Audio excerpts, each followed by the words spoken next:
Good afternoon, everyone. My name is Venkatesh Ramanathan.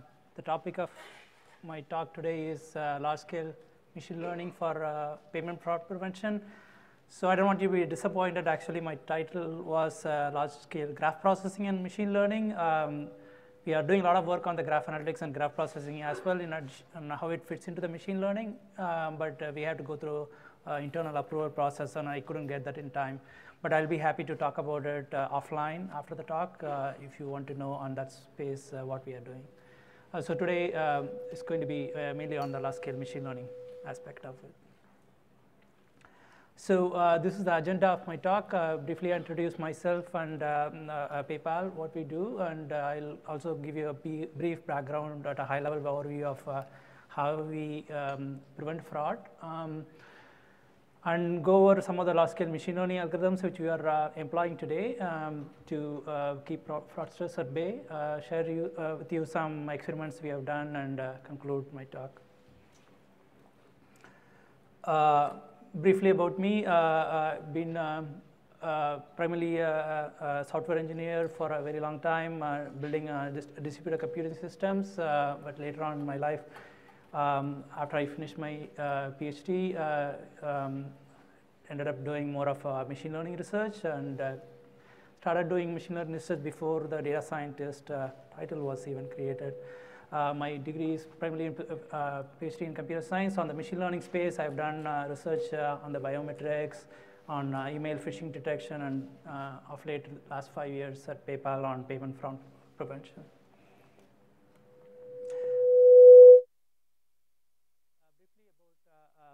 What we do at PayPal, for people who are not familiar with the company, we operate one of the largest online payment network. We have about 200 million active customers. Oh, sorry. Can you hear me okay? We have about 200 million active customers. We operate in about 200 countries. Because our data is secure, we don't employ any of the public cloud. We have our own internal cloud to manage our software and infrastructure.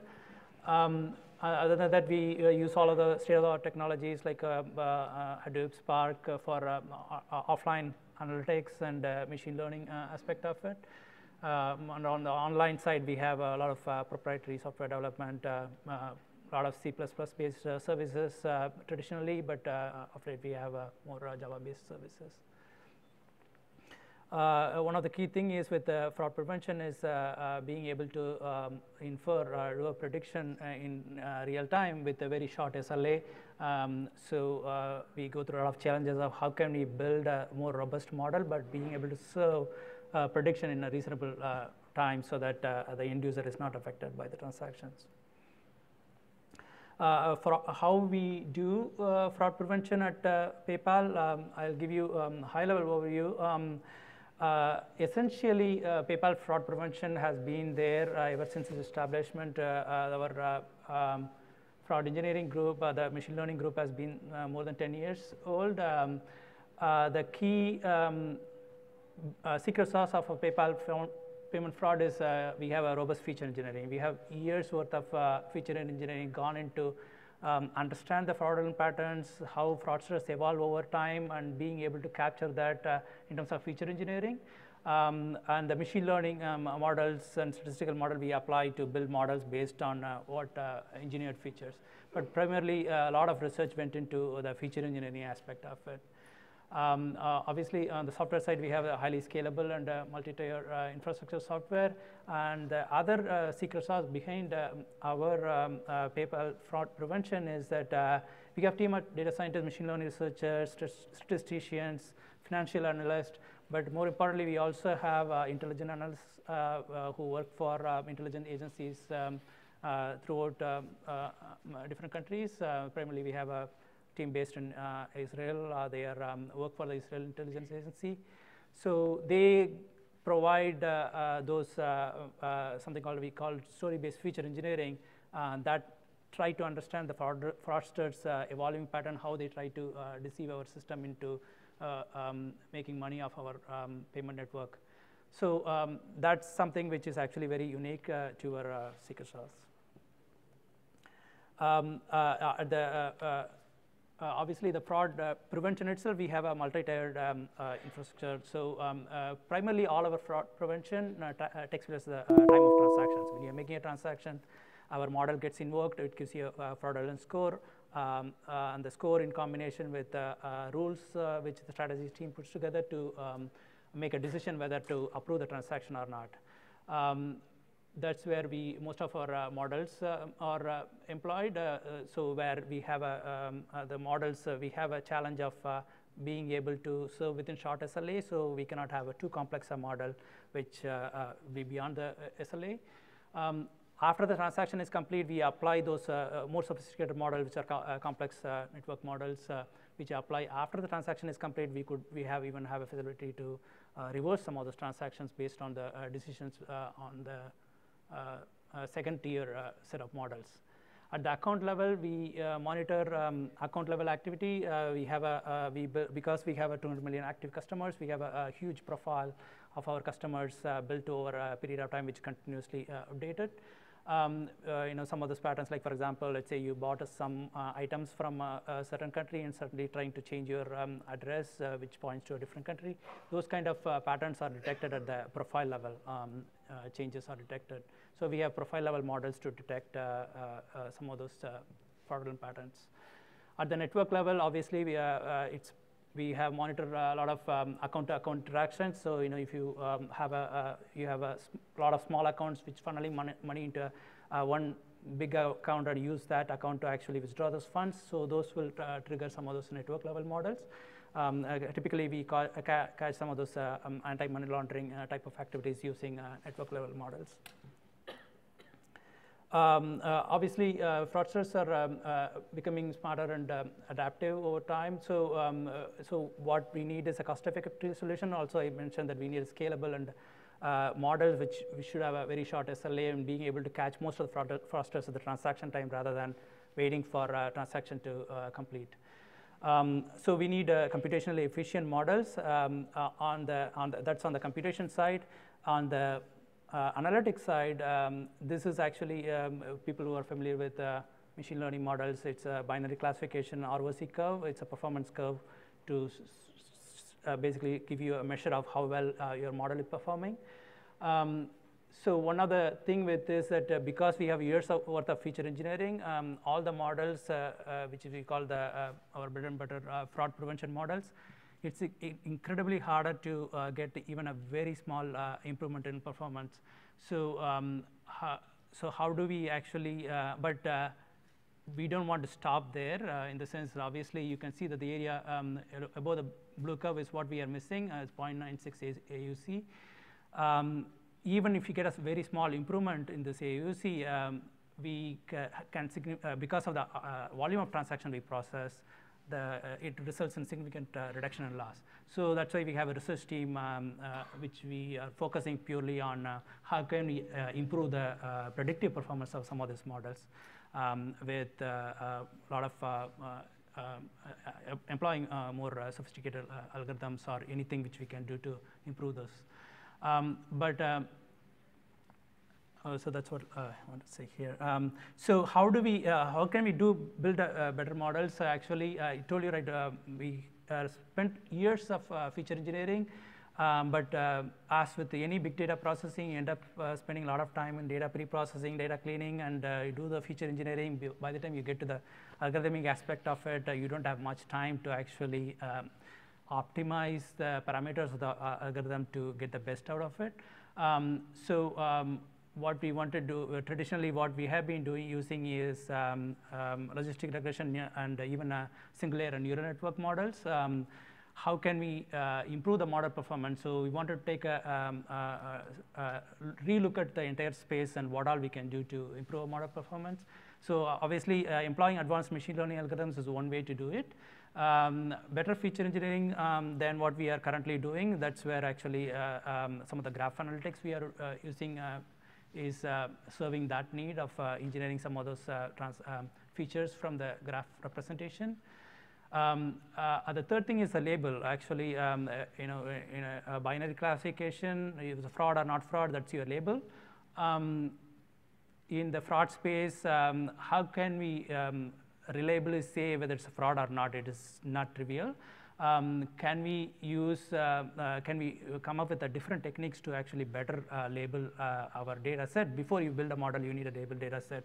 What can we do on that space? That's other ways to look at it. Obviously, bigger and better data, as we have improvement in technology, and then we have more collection of data. Rather than using 3 months of data, can we use 3 years worth of data set? We want to explore that space. These are all the different ways to look at building a better model. What are some of the machine learning algorithms, large-scale machine learning algorithms? So obviously, the models build is that we can't build in our laptop because of the volume of transactions we use to build our models. Some of the large-scale machine learning algorithms, briefly I looked at is deep learning. You must have heard of it all over the place, but that's something which we are using as well, and I'll share some results with that. But other lesser-known algorithm is gradient boosting, which is actually also we have seen incredible power in fraud prevention. But in the machine learning space, there's a lot of research actually. If there are a lot of buzz around deep learning, but there are a lot of lesser-known algorithms also worth taking a look at it now, with a lot of focus around data science, and a lot of companies are getting into it. That's called active learning. So I will do a little bit more on what active learning is, so that you're familiar with why we applied active learning for our problem. So what is active learning? It's basically, as I said, the supervised machine learning algorithms. If you want to detect fraud or not fraud, spam or not spam, any type of classification problems, you need data to be labeled. Labeling is obviously quite difficult. In the spam case, you can have your users give feedback, whether it's spam or not spam, and you can use those to train your models. But labeling is quite difficult, and it's time consuming. So even the image processing, you can actually outsource to a whole bunch of people, and depending upon whether they agree on a particular label for an image, you can use those labels to build your model. So how can we actually label in a most cost-effective way, but still be able to use enormous quantities of data in your model building? That's where active learning comes to the rescue. The idea behind active learning is that in order to build a machine learning algorithms, it can achieve better performance if it's allowed to choose the data from which it learns, instead of randomly having samples with on both classes, or multi-class classification. You have many data samples representing each class. Instead, choose the data and give the basically active learning is technique to choose the data before you can actually build a model. Which data to choose is what the algorithm behind active learning. It basically overcomes a labeling bottleneck. It was actually over 7 or 8 years ago this research came out, but it is it can incredibly improve labeling bottleneck by using how can we use more data in the big data space, but still have a more cost-effective way to label your data sample. That's a key idea behind active learning. Let me give a little bit more background on this. There are 3 fundamental scenarios in which active learning can be applied. Membership query synthesis. So you have to select unlabeled data, and you give the unlabeled data to a human to label it. The membership query synthesis, you request any data. You have a pool of data, you request any unlabeled data in the instance space, but it doesn't take into account what is your distribution of your label space. And the stream-based selective sampling is that it takes into account what is your underlying distribution of your problem which you are trying to solve, and select samples from that distribution. And the stream-based selective sampling, you select in one sample at a time. There is a slight improvement over stream-based selective sampling is something called pool-based sampling. Instead of selecting one sample at a time, pool-based sampling is a huge pool of unlabeled data, and you rank order them by some kind of measure that what is more informative for your problem which you are trying to solve, and select maybe the top 10 or top 100 or top 500. So you have a so basically you can do labeling in batches rather than in one sample at a time. But the underlying strategy around active learning is about what kind of sampling strategy you should use. So the most common one is something called uncertainty sampling. So let's say that you have a data set, you're detecting fraud or not fraud. The model is going to give you a score between 0 and 1. Obviously, the 0 means not fraud, 1 is, means fraud. Let's say that you have a huge pool of unlabeled data set. You have built a model and you want to you are making a prediction on those unlabeled data set. Which one of those additional samples which you use it to enrich your training repository so you can further improve your model is that if the probability is close to 0.5, that means that is what model is most uncertain about, right? So you select the sample which is closer to 0.5. That you give it to the human. Human makes a determination, you know, this is what, this I think it's more towards fraud or not fraud. Then model can better learn from the ones which are uncertain about. It's not that simple, actually. Obviously, the reason model predicted something which is uncertain about is maybe it needs additional feature engineering to enable it. So that's where the human makes a determination in order to make this conclusive prediction. We need additional feature engineering maybe to do that. So that's a simple way to say is that think about this, what is it that it's most uncertain about. And the query by committee is that instead of having you build one model and see whether it's most uncertain about, you have a committee of models. You have a whole slew of models. The idea behind query by committee is that if most models are in disagreement, then that's the one which you want to give it to the human to investigate further, and because giving that uncertain, most uncertain, will in turn improve your predictive model performance of your subsequent model.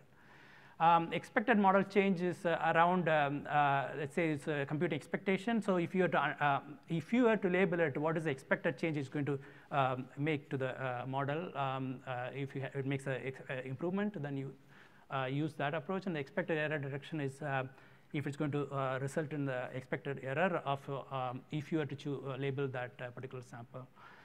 Density weighted approach, actually, the best way to understand is this diagram here is that this is a binary, the boundary separating one from the other. Let's say that if it's a probability is close to 0.5, this is not that useful because one of the key disadvantage of this particular technique is that it doesn't take into account the distribution of this positive or the negative side. So you want to not only be closer to the boundary, but you also want to be a representative sample. Something closer to this will be more useful than something outlier which is far away from the sample underlying sample. So density weighted methods takes into consideration that approach. This is actually a toy example. You can see that the authors have found that by applying active learning, this is without active learning, they got 70% accuracy. With active learning, they got 90% accuracy. The reason I spend a lot of time on active learning is because these are one of the lesser known techniques. You'll know more about deep learning from all over the world, but there are lesser known techniques also should worth taking a deeper look for your problems. Active learning for fraud prevention, why is it unique?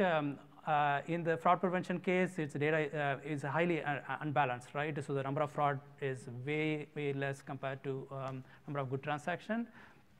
How do you actually develop those intelligent sampling strategies to build better models by applying active learning?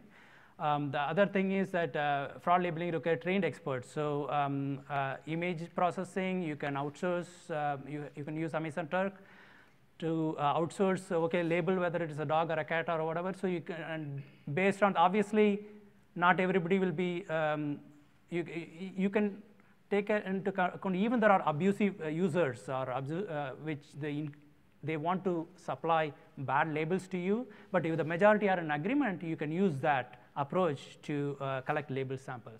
But the fraud labeling, obviously, we cannot outsource our data set to outside customers because we take our customers' data very seriously. And the fraud labeling is time consuming. So you look at the image, user can easily say it, whether it's what that image is saying, but the fraud cases it is not that easy. So not only in order to label a specific transactions, we need to look at before and after transactions to make the determination. We also need to look at some external data sources to make the determination whether this is part of a fraudulent transaction. It also requires aggregate data, so you need to look at how many transactions. Let's say that at IP level, you need to know how many transactions.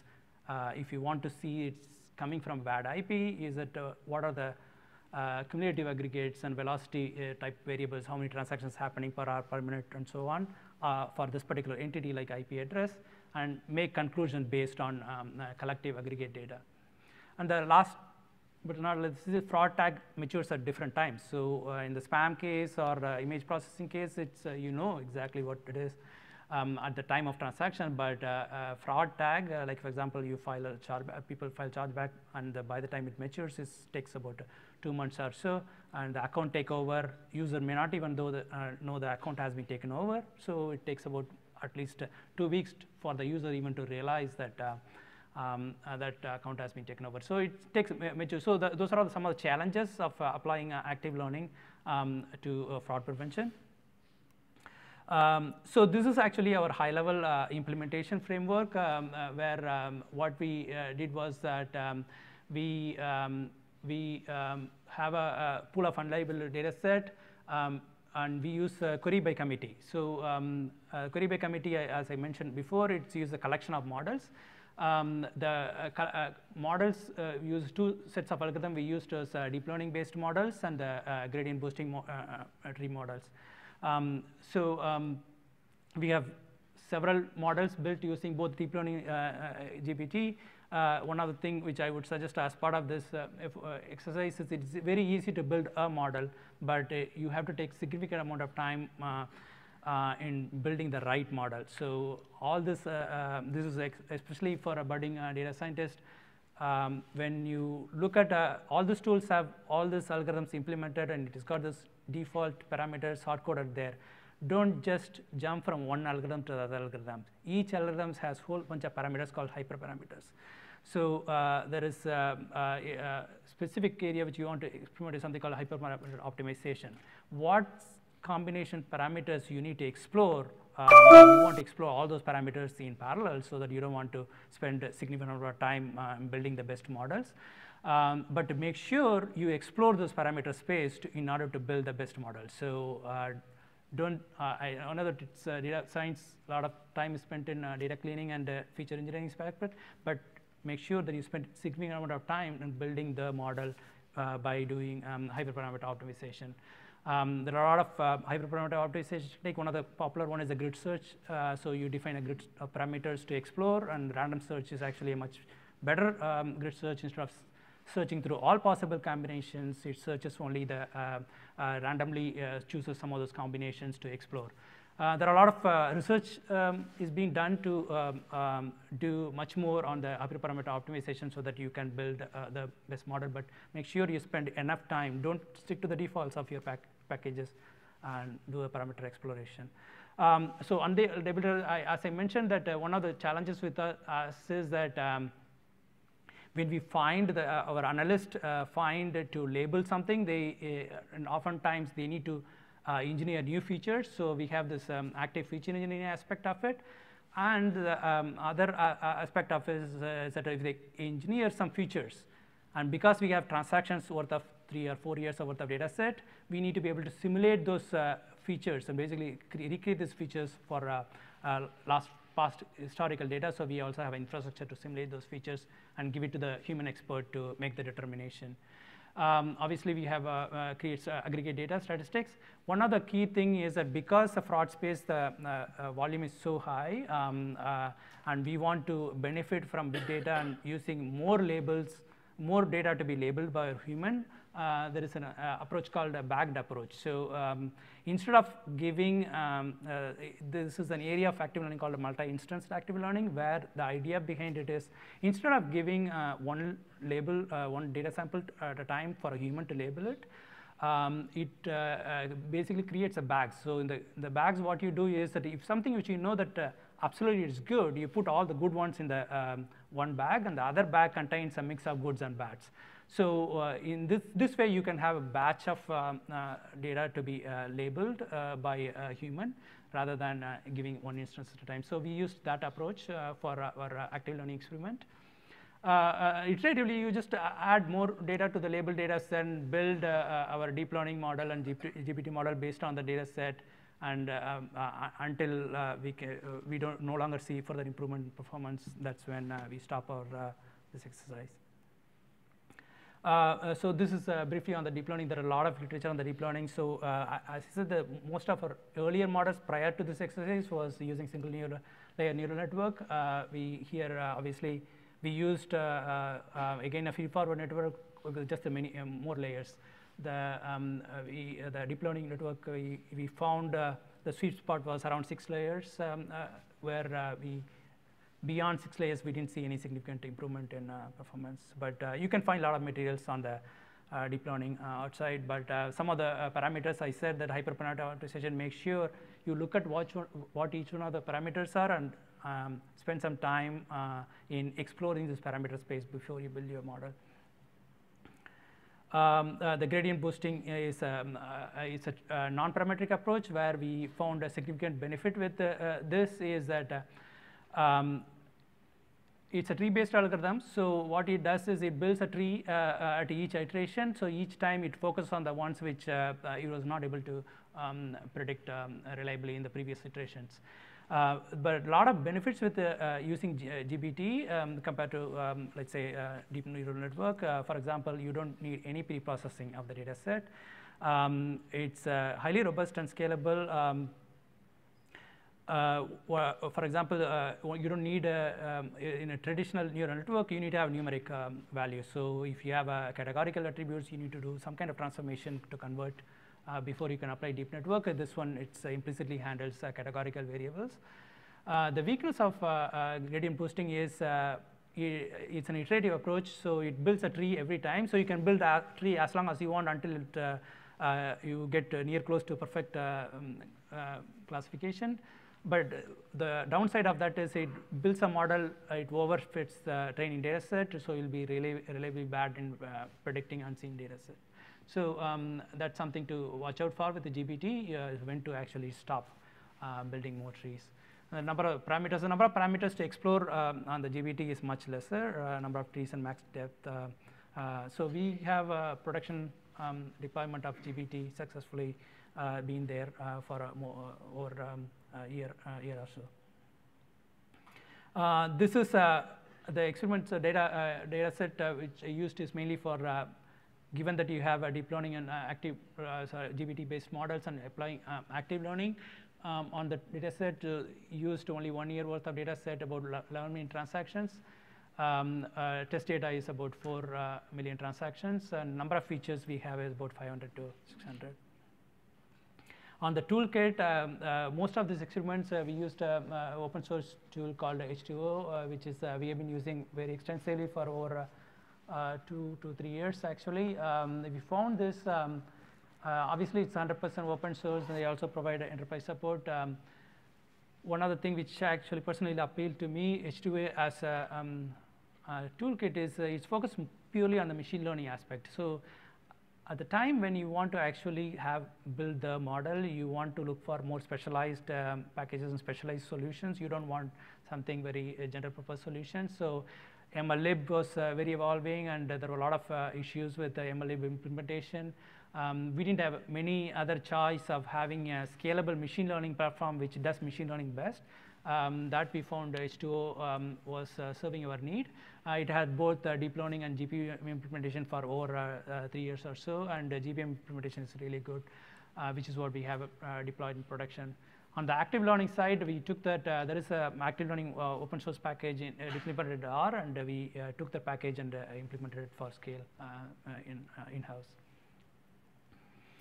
This is actually quickly results. Actually, the 0 is without active learning. Our performance, the AUC was around 0.96.